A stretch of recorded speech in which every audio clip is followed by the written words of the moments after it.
Hello again, everyone. I am Chris Scher, and this is the Citizen Sports Weekly for Wednesday, April 14, 2021. Justin Ritzel is with us. And breaking news, Robert Harding, father-to-be. Congratulations, Robert. Sarah is expecting, and that is just wonderful news. So happy for you guys. It's going to be incredible. And as my father used to say to me, get your sleep now because you're not going to be getting much once that baby comes. So I'll pass that along to you. Yes, add my unborn child to the list of people who can throw a pass further than Tua. You know, it's wonderful news. Wow. You know, the birth of a child is one of the most amazing experiences a human being can ever have. And what do? You take it and you try to troll me into it. I mean, come on, man.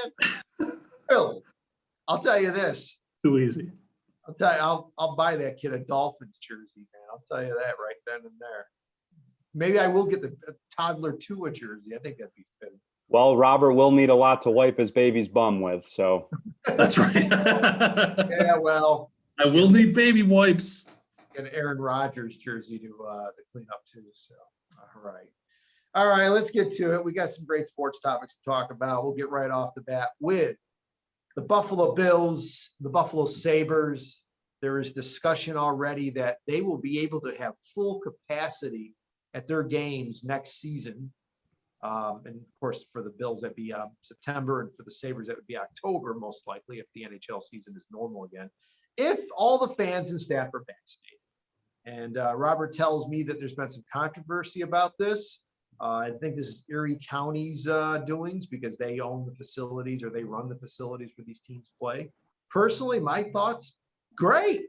You know something? Get vaccinated, get to go to the game. I think that's fair. Why not? You know, I mean, if you're not going to get vaccinated, why should you have the opportunity to possibly spread COVID to others that, you know, at these games or whatever? I mean, you like to think that by the time the fall rolls around, that the vast majority of people in Erie County and the surrounding areas are going to be vaccinated. And I think you should have to have proof of vaccination to be able to attend professional sporting events. And I think you're going to see this in a lot of places. I think basically almost every NFL stadium is probably going to have something like this. So absolutely vaccinate these people. If you don't get vaccinated, no game. Simple as that. There's no rule that says that, you know, that these teams can't keep people out. And if they want to do it because of people being unvaccinated, so be it. Robert, go ahead. Yeah, there's a new development with this. So to go back to yesterday, Erie County Executive Mark Poloncarz comes out and says, we're going to fill the stadiums as long as everybody's vaccinated. They can show proof of vaccination. It goes for fans and staff as well. And then today, actually, not long before, you know, we went live here, Governor Andrew Cuomo holds a conference call. I believe he was asked about this and basically shoots it down and says that he doesn't know where Poloncarz thinks he's getting this power from, that, you know, he thinks it has to go through the state.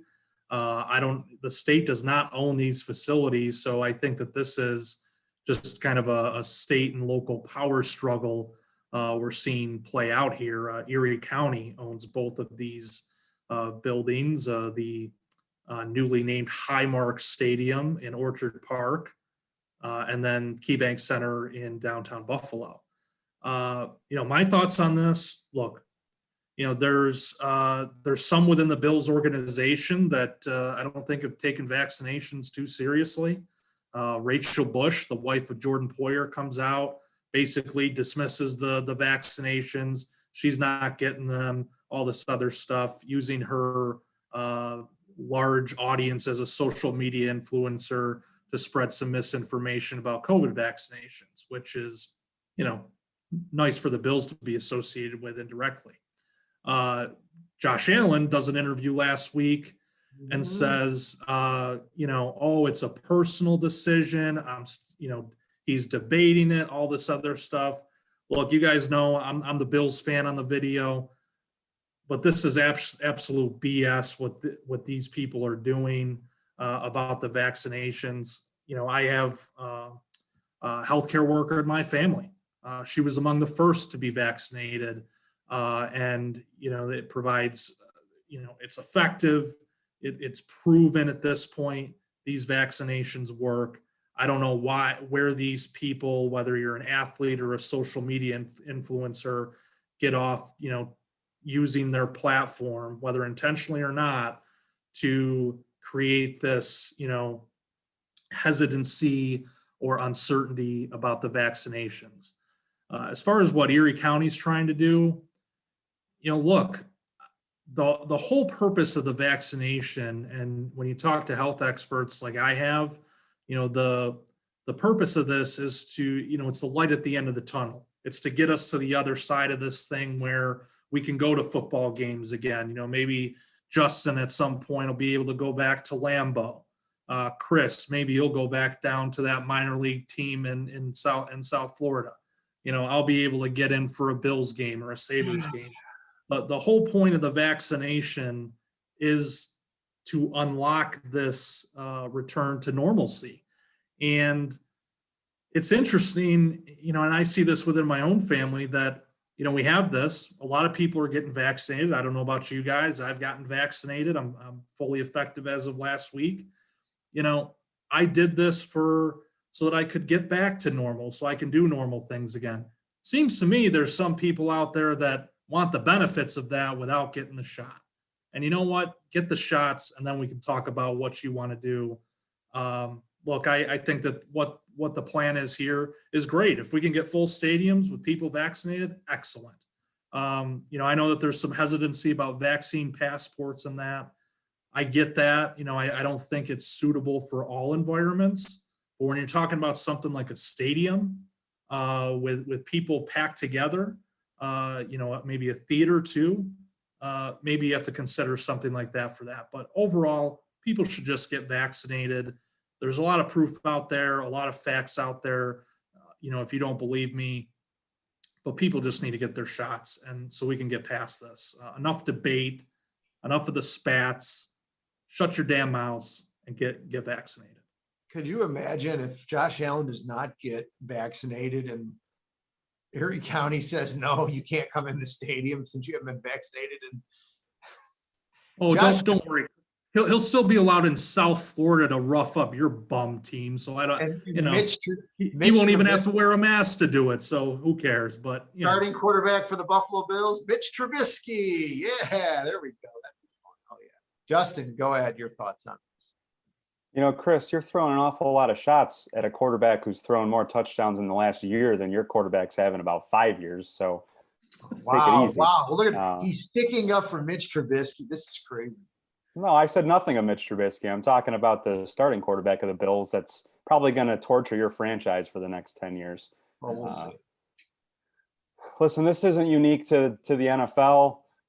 We're seeing across a lot of the major sports that these leagues are trying to incentivize players and team staffers to get the vaccine. We're seeing with Major League Baseball, teams that reach a certain percentage of their staff or their team. If a certain amount of players get vaccinated, they're going to lift some of these mask rules, some of these social distancing rules. So they're trying to incentivize it without forcing people to get the vaccination, because while I tend to agree with Robert that I don't understand this pushback. Obviously there is pushback, and there's some people who don't want to get it. And I guess that is in some way, that's obviously their right. I do have an issue with these people. I'm not sure if Jordan Poyer's wife went down this road, but I know that there has been others who are saying that not allowing non-vaccinated people into a stadium is discriminatory. Like they're comparing it to civil rights and not allowing African Americans into a restaurant to eat. And that's such a false equivalency. We're talking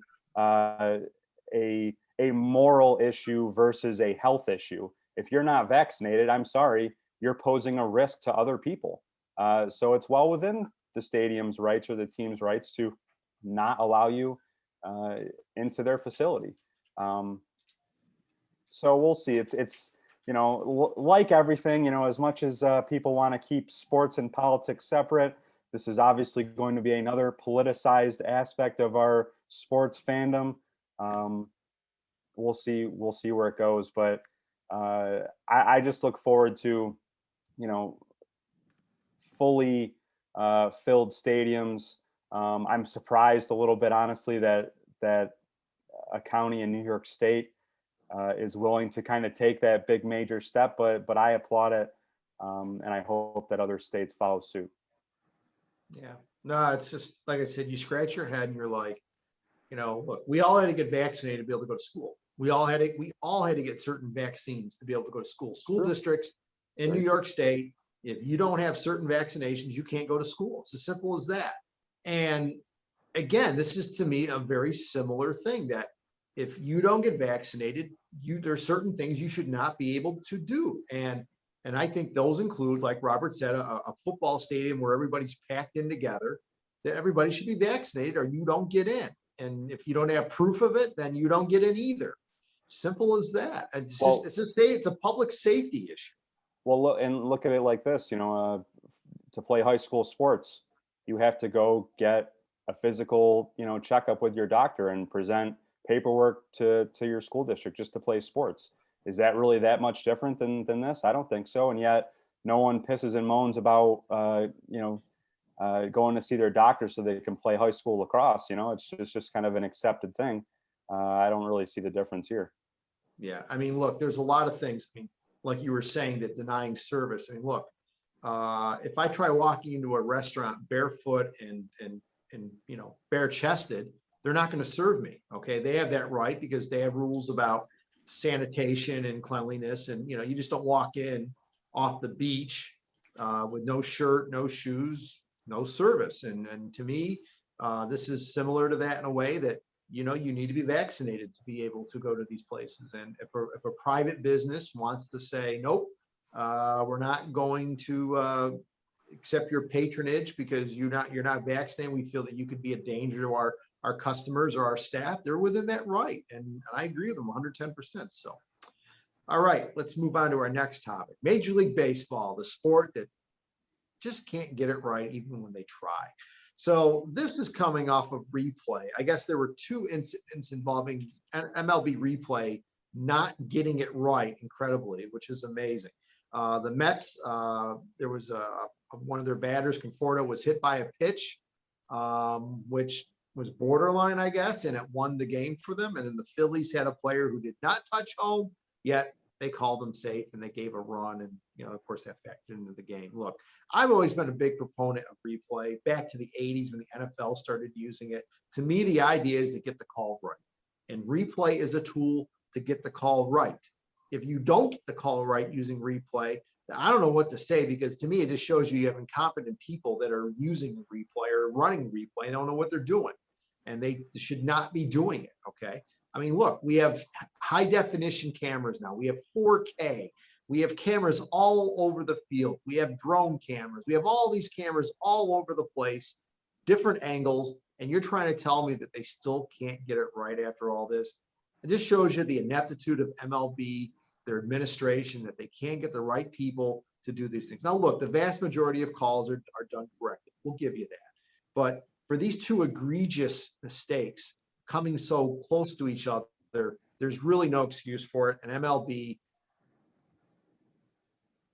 figure out what's going wrong and fix it. Justin, go ahead. Your thoughts on this?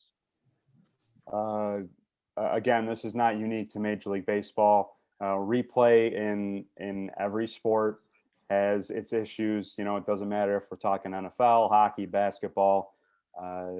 You could poke holes in the replay system in every sport. Each has its individual problems that for some reason, as you say, Chris, the point is to get the call right. And even with the benefit of a second and third look, a lot of these officials still do not get the call right. I mean, the two calls that we're talking about, those were, at least one of them was on a nationally televised game. But I know I was watching Angels Astros last week, and that's despite the fact that it's an early game in the season, it's probably going to be a game that could decide who wins the AL West.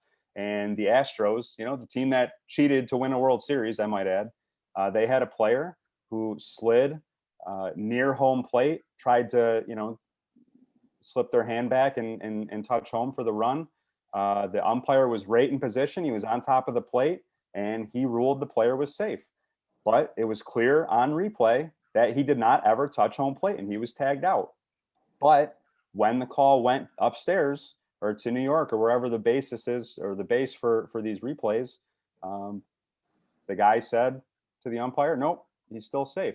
When it was clear as day that the guy was out, that he never touched home. So I don't know what it is. I've heard some comments that because it's other umpires that are looking over these replays, that they're hesitant to overturn a call by one of their peers because it'll make their peer look bad.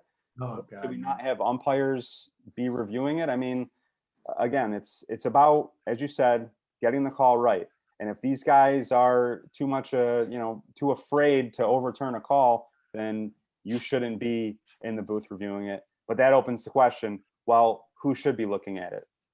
Ex-players who have their own biases? Should they throw in a random fan like one of us three? Well, we have our biases too. I think this is just an example of MLB opened the door for replay, and a lot of people said it was a good idea at the time, but now you're opening a can of worms, and it hasn't quite went the way they thought it would, and you're just presenting a lot more problems than originally existed. So I hesitate to totally rip apart a problem when, frankly, I don't have a solution. But I know this is something MLB's got to get right, because once again, we're talking about a sport that makes it so hard to love them. MLB always seems to stub its toe. I want so badly to embrace baseball once again, like I did when I was a kid. I know there's a lot of people who are kind of losing interest in the game. Stuff like this is why it happens, because you're seeing something so obviously wrong, and yet no one seems to do anything about it. So I don't have an answer, but I do know it's a problem. I would say to that, Justin, that if the umpires who are looking at these replays in New York, if they're hesitant to change calls because of the other, to help out their other umpires, then they shouldn't be doing it. They need to be replaced. It's simple as that. And maybe MLB just needs someone to oversee these guys and say, look, you missed this, you didn't overturn it, and guess what? You're gone. And we'll get another umpire in who maybe might be a little more less hesitant to fix things and make it right and to get the right call. So, Robert, go ahead. Yeah, this is after watching a lot of baseball in the first 2 weeks. The umpires have not been good. I know that it's still early season, but there've been a lot of missteps on their part, and the replay problems are really the icing on the cake here. It kind of reminds me of some of the issues that we've seen with the NFL officials, and how do you kind of phase out some of the bad officials? How do you improve replay, that kind of thing? The MLB has some notorious umpires that for some reason are still employed, even though they absolutely stink. And they've got to figure out a way to phase those guys out. They know who they are. The $500,000 man, Joe West, is in that group. Angel Hernandez is in that group, to name a couple.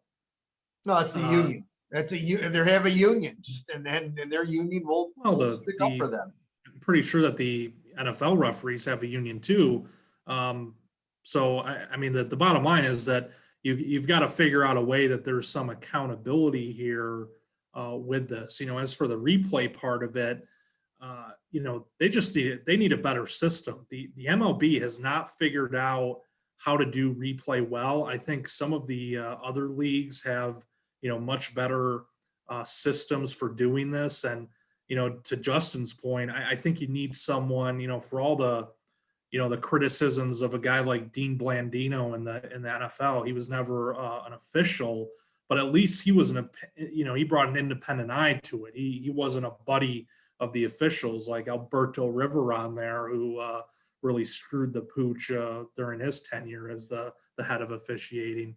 With the MLB, you need a fresh set of eyes in there. Yeah, maybe it's someone who is baseball minded, but still a kind of an independent person in the mix to really oversee replay and things of this nature, because it's just bad. I mean, that call with the Phillies was just, I mean, that's going to go down, I think is one of the all-time worst calls in baseball because of how obvious it was. And still, even with replay, they don't fix it. And that's really a problem with baseball. I think they've never really wanted to fix their flaws. And look, no sport's going to be perfect, but here you have an opportunity to fix, errors on the field, and you should fix them. There shouldn't be this willingness to try to find a gray area where one doesn't exist. And to mention that the Michael Conforto thing, I mean, there's replays, there's center field cameras that show him sticking his elbow into the strike zone to take that pitch. I don't know what more proof you need. Now, I guess there was some other mechanism there that prevented them from reversing that call. But again, MLB needs to fix that. So they just need to improve replay. They need to figure out how to make this a much better system than it is. And as far as the umpires and stuff go, they need to have some accountability there as well, beyond just the replay part. There have been, a lot, some questionable ball and strike calls this season. The inconsistent strike zone. It's time to fast track the robot umpire, at least for home plate, because that's long overdue at this point. Yeah, just before we move on, regarding the accountability aspect, it wasn't too long ago that we were talking about Tim Peel, the NHL ref, who basically was told he's not reffing anymore because he was caught on a hot mic saying that he purposely called a penalty against one team because it was a makeup call that he just wanted to call him. And, that referee did something that every ref at every level in every sport does, which is, have an inherent bias to make a call. He was caught, and he was, I think some would say a bit of a half measure because he was going to retire at the end of the year, but he was stripped of calling any more NHL games. So to say that because umpires are protected by a union that you can't hold them accountable or strip them of games and strip them of paychecks, I think that's a little bit silly. Like if we're not going to have some sort of reward or merit system for who umpires the games, then what the heck are we doing here? Because then let's throw out some 10-year-old to officiate, because they're not going to be held accountable for making the wrong call. So that's really probably the best way to do it. Unfortunately, a lot of these leagues are hesitant to punish referees for just being bad at their job, when in every other facet of life, merits are based on performance. Why can't refereeing be the same way? All right. So for our last topic, I'm going to do something a little bit different. So you guys don't remember this, but back in the day, back in the early 80s, Joe Piscopo was on Saturday Night Live. You guys might remember Joe Piscopo for some bad movies, but Joe Piscopo was really good on Saturday Night Live with Eddie Murphy back in the early 80s. And he had this, I wouldn't say it was a character, but he used to be on the weekend update part of Saturday Night Live back then, although it was called Saturday Night News. And he did it like a local sportscaster. So I'm going to introduce our last topic as Joe Piscopo on Saturday Night News from Saturday Night Live back in the early 80s. Okay, get ready here. NHL Trading Deadline. Winners, losers. I have no idea. Take it away, Justin. Well, leave it to Chris to make a reference or a mockery of a show that probably no one that's watching has ever seen as far as that era of Saturday Night Live. I know I sure as hell don't know what you're talking about, but I digress. Winners, losers, trade deadline. Well, it's hard to say because it was the most uneventful trade deadline that I think I've ever watched in my history of being an NHL fan. Not really a single significant trade that I think will ultimately sway who wins or who loses in the postseason this year. And it's understandable because of the pandemic and because of the season that the NHL is in. A lot of teams, because we know that the salary cap is not going to increase next season for the NHL. A lot of teams are hesitant to take on salary.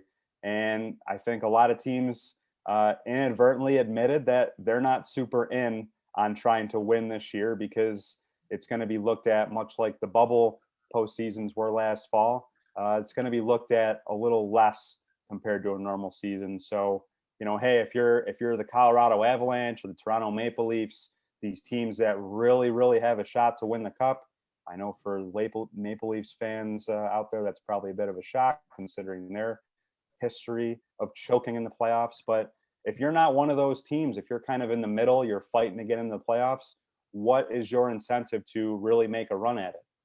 You're not going to have full arenas this year. You're not really going to make money from making the postseason. So really, what's the point?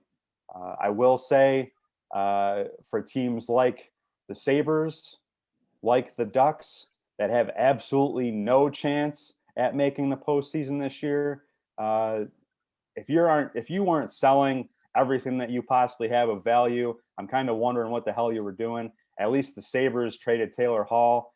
They received some criticism because how could you only get the return they got for a former Hart Trophy winner? Well, the guy has 2 goals in 37 games, and he had a no trade clause, meaning he could dictate where he wants to play. So before you go out there spouting about how mad you are at the Sabres front office, which, hey, I'm not even a fan. I've certainly called them out for their ineptitude most of the time, but at least be understanding and do a little research as to why that trade got the return it did. But uneventful trade deadline, not totally surprising. Hopefully a lot more trades will happen this offseason, but I think we're going to look back and say about, Monday when the trade deadline happened, yeah, that was boring. That was a waste of time. It really had no impact on who wins or loses the Stanley Cup. Robert? Yeah, I won't critique your little sketch there, Chris. I give it an A for effort, but that's the nicest thing I've said to you on this video in probably 4 years. Yeah, as far as the trade deadline, no big splashes. I think that when you look at some of the teams that were a little more active than others, like the Maple Leafs, they added some depth in there. Really. Building toward the playoffs, the playoff push, I think. The Penguins didn't do much, but they added Jeff Carter. Carter's not what he used to be, but certainly can still contribute, brings a veteran presence. They're making a big push down the stretch here. And then, the Bruins getting Taylor Hall, maybe they can find something there, that Hart Trophy form that he had a few years ago. For me, the real loser was the Sabres, though, because you're in that tough spot, and obviously they're not in contention for anything, except for the number 1 overall pick at this point. But to being in that position, you acquired, you signed Taylor Hall coming into this season. Maybe there was a little hope there that he and Jack Eichel would click. Obviously, Eichel's been injured. So this has been another lost year for the Sabres.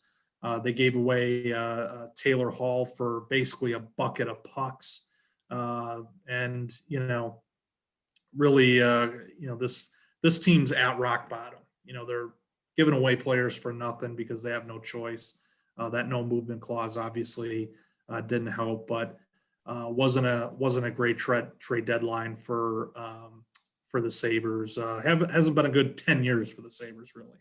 But yeah, I agree with Justin. I think, I won't repeat a lot of his points, but I do think that, teams are kind of playing it safe because, it's a different format this year with the division setup, and, that kind of reduces the number of trade partners. I think, you don't want to help out a team in your division. So, unless you're the Sabres.